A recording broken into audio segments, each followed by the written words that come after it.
இது என்ன ஆஃபீஸில் குப்பையாக இருக்குது? இவ்வளோ குப்பையாக இருக்குது, யாருமே பார்க்க மாட்டேறாங்க. சரி ரைட்டு, நம்மளா ஆஃபீஸுக்கு நல்லா ஒர்க் பண்ணுவோம். என்னதான் இருக்குன்னு பார்ப்போம்.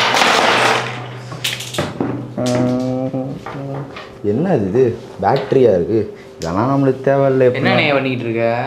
இல்லைடா, ஆஃபீஸில் ஏதோ குப்பையாக இருந்துச்சு, அது என்னென்ன இருக்குது அப்படின்னு பார்த்துட்ருக்கேன். என்ன பொறுக்கிட்டு இருக்கியா? டேரெக்டாக சொன்னேன்னா அதான் பண்ணிகிட்டு இருக்கேன். நல்லா பொறுக்கு வேணும், நீ சேர்ந்து பொறுக்கலாம். சரி வா பொறுக்குவோம் எல்லாம் சேர்ந்து.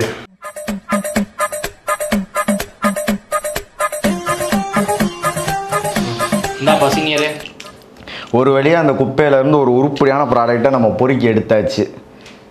இது உருப்படியான ப்ராடக்டா? ஓடாத பேட்டரி உனக்கு உருப்படியான ப்ராடக்ட். போங்க சீனியர், குப்பையில் போடுறத உட்காந்து பொறுக்கி எடுத்துக்கிட்டு குப்பையில் போடுறத. டேய் தம்பி, என்னடா பண்ணிட்டு இருக்க? ப்ரோ ஓடாத பேட்டரி ப்ரோ, குப்பையில் போட போகிறேன். இவனே, இதோட யூஸ் பற்றி உனக்கு தெரியாமல் இருக்கு. யூஸ் ஆகாத பேட்டரியா அது? நீ வழியை விடு, நான் இதை பற்றி சொல்கிறேன். போப்பா ஆரம்பிக்கலாங்களா? இதுதான் பேட்ரி. இதை பார்த்தீங்கன்னா AA பேட்டரிஸ்ன்னு சொல்லுவாங்க. இதே மாதிரி AAA பேட்டரிஸும் இருக்கும். இதை வந்து நம்ம எப்படி எஃபிஷியண்ட்டாக யூஸ் பண்ணுன்றதை இந்த வீடியோவில் பார்க்க போகிறோம். அதாவது இதை எப்படி எஃபிஷியண்ட்டாக யூஸ் பண்ணுவேன்னு நீங்கள் கேட்கலாம். அதாவது இதில் வந்து நமக்கு ஜிங்க்னு ஒரு மெட்டீரியல் இருக்கும்.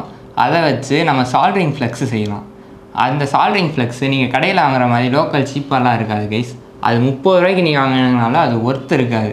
ஆனால் நம்ம செய்கிறது 300 ரூபாய்க்கு ஒர்த்தான ஒரு ப்ராடக்டாக இருக்கும். ஓகேவா? அப்படியா? ஆமாம் ப்ரோ. ஏதாச்சும் உண்மையாப்ப?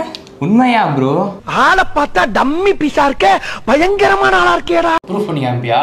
கண்டிப்பாக நான் அடிச்சுக்க சொல்கிறேன். ரைட்டு, சரி பண்ணு பார்ப்போம்.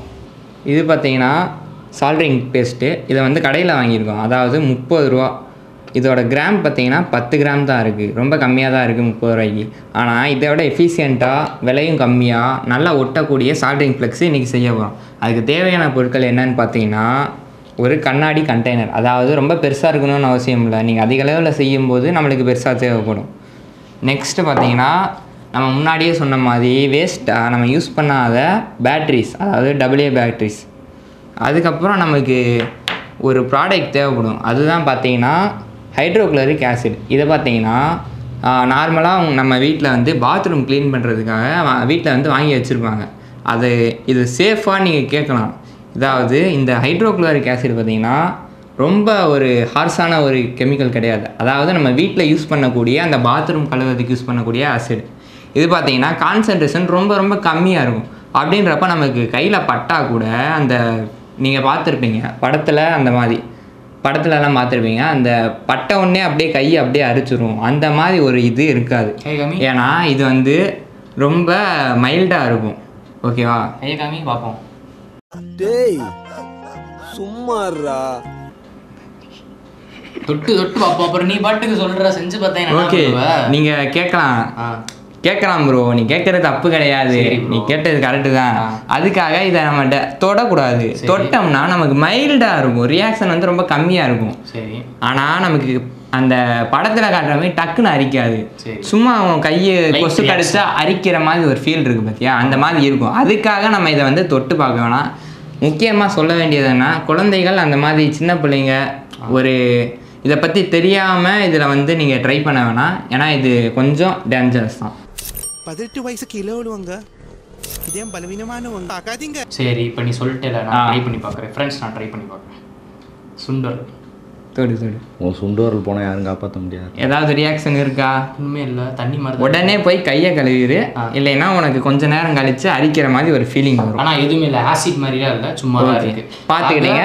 இப்போ ரியலாகவே நம்ம தொட்டு ஒரு பாட்டில் பேட்டரி இது இருந்தால் போதுமா? செஞ்சிடலாம். இது இருந்தால் போதும். ஆனால் இந்த பேட்டரியை வந்து நீ உள்ளே இருக்க ஜிங்கை மட்டும் தனியாக கழட்டுறதுக்கு வந்து நமக்கு அந்த பிளேடு, அந்த மாதிரி அடிஷ்னல் பேசிக் காம்பனன்ட்ஸ்லாம் தேவைப்படும். Right, okay. சரி, அடுத்து நம்ம வந்து இதை எப்படி செய்கிறோன்றதை பார்த்துருவோம். ஓகே, இப்போ வந்து இந்த ஜிங்க் கார்பன் பேட்டரி இதில் இருந்து நமக்கு ஜிங்க்கு மட்டும் தனியாக தேவைப்படுது. ஏன்னா சால்ட்ரிங் ஃப்ளெக்ஸு ஜிங்க்கு மட்டும் தான் தேவை. அதை வந்து எப்படி நம்ம கழட்டுறோன்றது இப்போ நான் டீட்டெயிலாக எக்ஸ்பிளைன் பண்ணுறேன். இது கொஞ்சம் கஷ்டமானது தான். எப்படி இதில் இருந்து ஜிங்கை மட்டும் ஈஸியாக ரிமூவ் பண்ணுறோன்றதை நான் உங்களுக்கு ஈஸியாக சில ஸ்டெப்ஸில் எக்ஸ்பிளைன் பண்ணுறேன். எனக்கு இப்போ ஒரு டவுட்டு, இப்போ நம்ம பொதுவாகவே பார்த்துருக்கோம், பேட்டரியில் லைட்டாக கோடு போடுற மாதிரி பார்த்துருக்கோம். போட்டோன்னே அதுலேருந்து தீப்பொறியெல்லாம் வந்து வெடிக்கிற மாதிரி நிறையாது நம்ம வீடியோஸ்லாம் நல்ல பார்த்துருக்கோம். கொஸ்டின். ஆனால் இங்கே வந்து நீ இன்ஜினியரிங் ஸ்டூடெண்ட்டுன்றத மறந்துட்டு பேசிகிட்டு இருக்க நண்பா.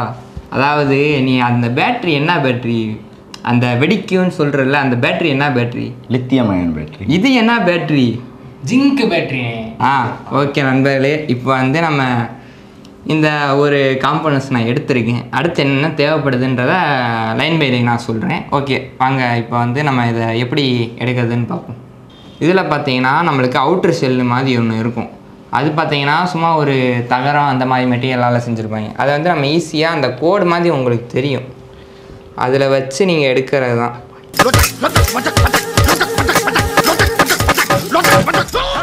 இது வந்து நம்மளுக்கு தேவையில்லை, ஸோ இதை நம்ம குப்பையில் போட்டுறலாம். நெக்ஸ்ட்டு வந்து இதை மேலே இன்னொரு பிளாஸ்டிக் லேயர் மாதிரி போட்டிருப்பாங்க, இதையும் நீங்கள் எடுத்துருங்க.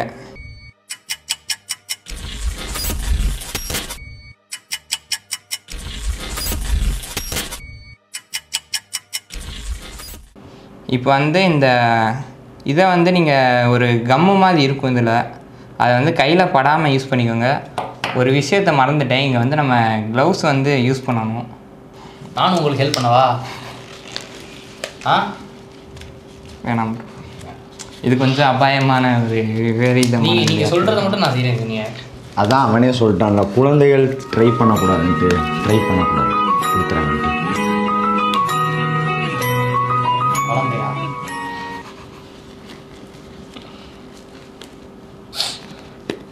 ஆசிட் நாறுது ஒரு மாதிரி, மூக்கில் கழிக்க முடியாது. கையை கழுவுனையா? கையை கழுவிட்டேன்.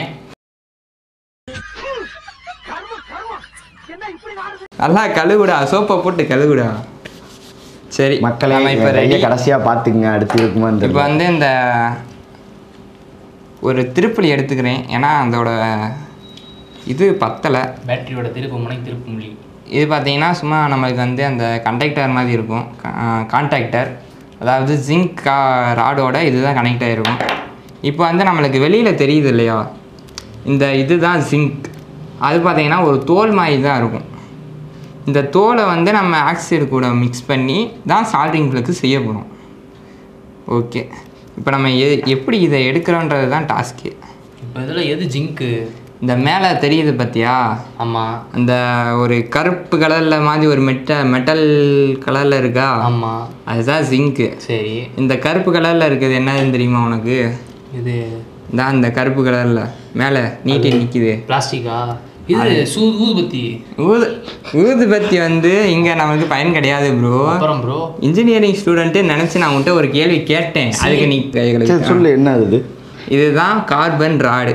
இது வந்து நம்மளுக்கு மறந்துட்டேன். சொல்லு. இந்த கார்பன் ராடு தான் நம்மளுக்கு பேட்டரியில் ப்ளஸ்ஸாக ஒர்க் ஆகுது, இந்த அவுட்ரு செல்லு தான் மைனஸாக ஒர்க் ஆகுது. இப்போ வந்து நமக்கு இதில் என்ன தேவைன்னா ஜிங்க் மட்டும்தான். இங்கே ஜிங்க் என்ன ஒர்க் ஆகுது? ஜிங்க் வந்து ப்ளஸ்ஸாக ஒர்க் ஆகுது. ஜிங்க் வந்து மைனஸாக ஒர்க் ஆகுது. மைனஸாக ஒர்க் ஆகுது. ஏன்னா அதான் நான் ஓகே.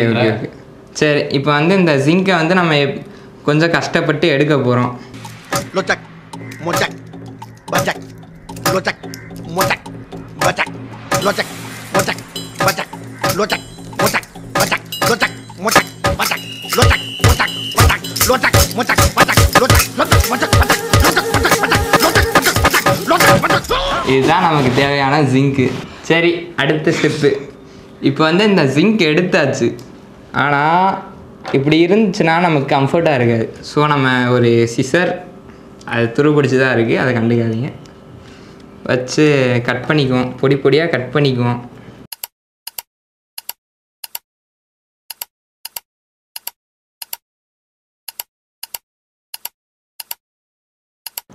ரைட்டு, இது வந்து போதுமான அளவு தான். சரி நண்பர்களே, அடுத்த ஸ்டெப்புக்கு நம்ம போவோம். முதல்ல வந்து ஒரு கிளாஸ், அதோட சைஸ் இம்பார்ட்டன்ட் கிடையாது, சின்ன சைஸ்லையும் எடுத்துக்கலாம். ஓகே, நெக்ஸ்ட்டு மிக்சிங் மட்டும் நம்ம ஆல்ரெடி எடுத்து வச்ச மிக்சிங் வந்து கரெக்டாக இருந்தால் தான் பக்குவமாக இருக்கும். நெக்ஸ்ட்டு வந்து அந்த ஹைட்ரோக்ளோரிக் ஆசிட், அதை வந்து ஊற்றிக்கலாம். எந்த அளவுன்னு தெரில, நீங்கள் பாட்டுக்கு ஊற்றிக்கோங்க. மொல்லமாடா பார்த்து ப்ரோ. போதும் ப்ரோ. ஓகே, கரெக்டாக இருக்கா? சரி, ரைட்டா ரைட்டு. இப்போ வந்து ரியாக்ஷனை ஸ்டார்ட் பண்ண போகிறோம். எப்படி ஸ்டார்ட் பண்ண போகிறீங்கன்னா, இந்த ஆல்ரெடி கட் பண்ணி வச்சோம்ல அதை வந்து கொத்தமல்லி மாதிரி போடுங்க. அப்படி போட்டோம்னா அப்படியே நிறையா வரும். இது என்னதுன்னு கேட்டிங்கன்னா, நான் ஆல்ரெடி சொன்னேன்ல, எது வெளியில் போகும்? ஹைட்ரஜனா? ஹைட்ரஜன் வந்து வெளில போகும். சரி. அது மட்டும் இல்லாமல் இதை வந்து இப்படி ஓப்பன் எப்படி வருது? க்ளோஸ்டு பேஸில் இப்படி வச்சு பண்ணக்கூடாது. சரி. அப்படி பண்ணால் ஒரு மூடி மாதிரி போட்டு மூடி வச்சுருங்க. கையை வச்சு முடிக்காமா? கையெல்லாம் வைக்கக்கூடாது. இப்போ வந்து இது எப்படியும் நார்மல் ஆகிறதுக்கு ஒரு 2 மணி நேரம் அப்படி ஆகும். ஓகே, இப்போ வந்து நம்ம இதை வந்து ஒரு மூடி வச்சுருக்கோம். இது வந்து நம்மளுக்கு நியூட்ரலைஸ் ஆக எப்படியும் ஒரு 6 மணி நேரம் ஆகும். 2 மணி நேரத்தில் கரைஞ்சாலுமே ஒரு கன்சிஸ்டன்சி வர்றதுக்கு ஒரு 6 மணி நேரம் ஆகும். ஸோ நீங்கள் ஒரு யாருமே இல்லாத, யார் கைக்கும் எட்டாத இடத்துல வச்சு ஒரு மூடி வச்சிங்கன்னா உங்களுக்கு உள்ளே வந்து ஒரு லோ ப்ரெஷர் இல்லைன்னா ஹை ப்ரெஷர் க்ரியேட் ஆகி உங்களுக்கு ரியாக்ஷன் நடக்கிறது கொஞ்சம் லேட் ஆகலாம். ஸோ நீங்கள் ஒரு காத்தோட்டமாக ஒரு கேப் இருக்க மாதிரி ஒரு மூடி வச்சு ஒரு ஓரமாக வச்சுருங்க. அப்படி வைக்கும்போது உங்களுக்கு ஒரு 6 மணி நேரம் கழித்து உங்களுக்கு ரெடி ஆயிரும். அதை வச்சு நீங்கள் சூப்பராக சாப்பிட்டு நிற்கலாம். 6 hours later. ஓகே, பார்த்தீங்கன்னா இதுதான் நம்மளோட ரெடி பண்ண சால்ட்ரிங் ஃப்ளெக்ஸு. இது பார்த்தீங்கன்னா உங்களுக்கு ஒரே கருப்பாக இருக்கும். நீங்கள் வந்து இது ஒரு ஃபில்ட்ரு மூலிமா ஃபில்ட்ரு பண்ணிங்கன்னா உங்களுக்கு வந்து ஒரு லிக்விட் கன்சிஸ்டன்சியில், அதாவது நார்மலாக இருக்க தண்ணி மாதிரியே அதில் கொஞ்சம் பவுட்ரு கலந்த மாதிரிக்கு ஒரு லிக்விட் கிடைக்கும். இதை வச்சு நம்ம சால்ட்ரிங் பண்ண போகிறோம். இப்போ வந்து நான் இதை ஒன்றும் ஃபில்டர்லாம் பண்ண போகிறதில்ல. ஸோ இதை வச்சே உங்களுக்கு அப்படியே ஒரிஜினலாக உங்களுக்கு எப்படி சால்ட்ரிங் பண்ணுறதுன்றதை காட்டுறேன்.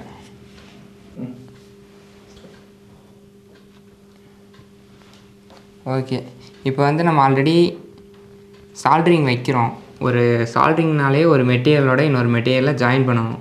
அது நல்லா ஸ்ட்ராங்காகவும் இருக்கணும். இப்போ வந்து இந்த 2 வயரும் ஒட்டி உங்களுக்கு நாங்கள் கண்டுபிடிச்ச சால்ட்ரிங் பேஸ்ட் எவ்வளோ ஸ்ட்ராங்கானதுன்றதை காட்டுறோம்.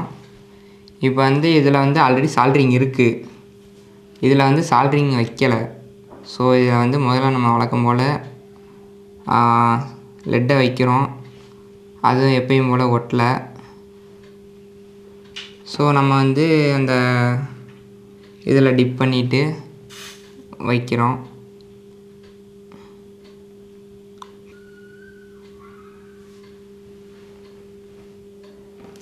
இப்போ வந்து இந்த 2 வயரையும் ஜாயிண்ட் அடிக்கிறோம்.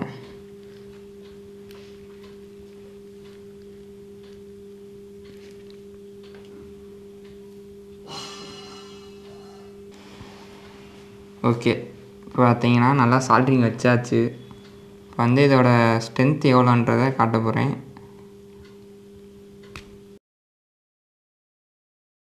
பார்த்தீங்கன்னா இங்கே நம்மளுக்கு ஒயர் பிஞ்சிட்டு வரல.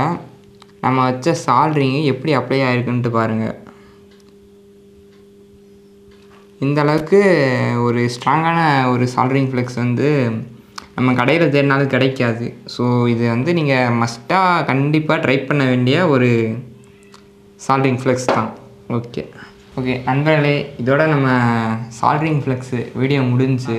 அதாவது இவர் என்ன சொல்கிறாப்புல அப்படின்னா, இந்த மாதிரி ஸ்டூடியோ இல்லை அப்படின்னா உங்கள் வீட்டில் இந்த மாதிரி கட்டுக்கடங்காத பல ஓடாத பேட்டரிகள் இருந்துச்சு அப்படின்னா அதை யூஸ் பண்ணி இந்த மாதிரி ஃப்ளெக்ஸ் யூஸ் பண்ணி நீங்கள் யூஸ் பண்ணிக்கோங்க அப்படின்னு சொல்கிறாரு. அப்புறம் நண்பர்களே, இந்த மாதிரி பேட்டரிகள் வந்து நீங்கள் தூக்கி போகணுன்னு அவசியம் கிடையாது. ப்ரைமரி பேட்டரின்னு சொல்லுவாங்க, அதாவது முதன்மை மின்கலன்கள் அப்படின்னு சொல்லுவாங்க. யூஸ் மட்டும்தான், ஒரு டைம் மட்டும்தான் நம்ம யூஸ் பண்ண முடியும் அப்படின்ட்டு விற்கும்போது அப்படியே விற்பாங்க. இதில் ஒரு சீக்ரெட் இருக்குது. அதாவது இதை வந்து மீண்டும் மீண்டும் எப்படி யூஸ் பண்ணுறதுன்றத அது எப்படி அடுத்த வீடியோவில் பார்ப்போமே. அதையும் இதிலேயே முடிச்சிடவா? இது என்னோட ஃபீல்டு இல்லைனாலும் இதை பார்த்தோன்னே ஞானக்கண்ணு சொல்லிச்சுரா இது தேவையான பொருள் அப்படின்றது. அதனால தான் இதை யூஸ் ஆகும் அப்படின்னு எடுத்தேன் நான். இப்போ என்னோட நண்பன் அது எவ்வளோ யூஸ் இருக்குன்ட்டு நம்மளுக்கும் சொல்லியிருக்கான், நம்ம ஜேசிடிவி நேயர்களுக்கும். ஆனால் எனக்கு என்ன தெரியுமா, குப்பையில் போட வந்த ஒரு விஷயத்த இவ்வளோ தூரத்துக்கு இழுத்திருக்கியே, நல்ல விஷயத்தெல்லாம் என்னென்ன பண்ண போறியோ தெரியலை. பொறுத்திருந்து பார்ப்போம், நீங்களும் பொறுத்திருந்து பாருங்கள். அதுக்கு முன்னாடி இந்த வீடியோ உங்களுக்கு பிடிச்சிருக்கா அப்படின்னா இந்த வீடியோ லைக் பண்ணிவிட்டு உங்களோட ஃப்ரெண்ட்ஸ் அண்ட் ஃபேமிலிக்கு ஷேர் பண்ணிவிட்டு, முக்கியமாக இந்த மாதிரி சீனியர் ஜூனியர்ஸ் அப்படின்னு இருப்பாங்களே அந்த மாதிரி ஃப்ரெண்ட்ஸுக்கும் ஷேர் பண்ணிவிட்டு நம்ம ஜேசிடிவி சேனலை சப்ஸ்கிரைப் பண்ணிடுங்க. சொல்லுப்பா நீயும் பண்ணிடுங்க, மறக்காமல் அந்த ஹைப்பும் பண்ணிடுங்க. நன்றி வணக்கம்.